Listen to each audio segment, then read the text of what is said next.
Hi everybody, so as promised, here is an update which I find particularly positive about Myra Shahbaz. You may remember Myra is a 14-year-old Christian Pakistani girl. She was kidnapped at gunpoint by 3 men. She was forced into an Islamic marriage. She's been raped repeatedly. She had blackmail footage of her being raped. She was made to sign papers and stuff like that. So anyway, here's a quick update. According to The Nation, the Lahore High Court has ordered police in Pakistan to ensure the security of Myra Shahbaz, a 14-year-old Christian girl who was abducted and forcefully married to a Muslim man in April. Earlier this week, International Christian Concern, which is found at persecution.org and is a reliable source of Christian information, reported that Shahbaz escaped the custody of her alleged husband and has gone into hiding with her mother and siblings, as I reported to you last week. On April the 28th, she was abducted at gunpoint by Mohammed Nakash and 2 accomplices whilst walking home in Medina. And according to witnesses, the abductors forced her into a car and fired gunshots as they fled the scene.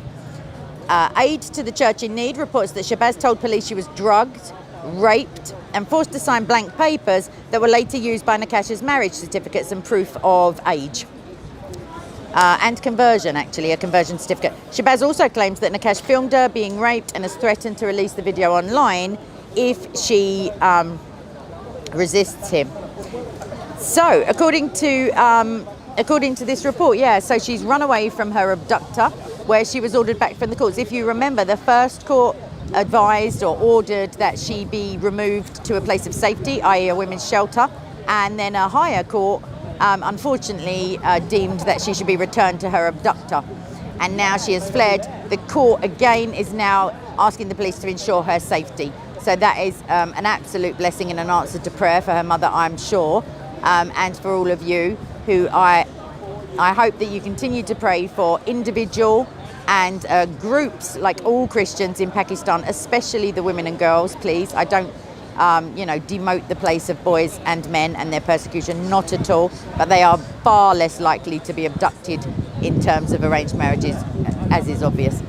Please also pray for Pakistan, for Ethiopia, for Chad, Niger, Burkina Faso, China, Sudan, Somalia, all places where Christians are persecuted mercilessly and remorselessly. If you imagine, growing up in the West, you may be forgiven for not ever having known that this stuff is going on, especially if you listen to the mainstream as your main source of information. But I promise you it is going on. And it's in God's plan for these people. Romans 8:28 says that all things work to the good of those who are called according to his purpose and who love God. So we know that these situations are in hand, and yet we also know that when one part of the church suffers, we all suffer, and we are the church. So please do continue to pray for them. If you have the time or resources, money is not the only thing that these charities are in need of, although they are in need of it because they provide financial support to widows and families of displaced people who are persecuted.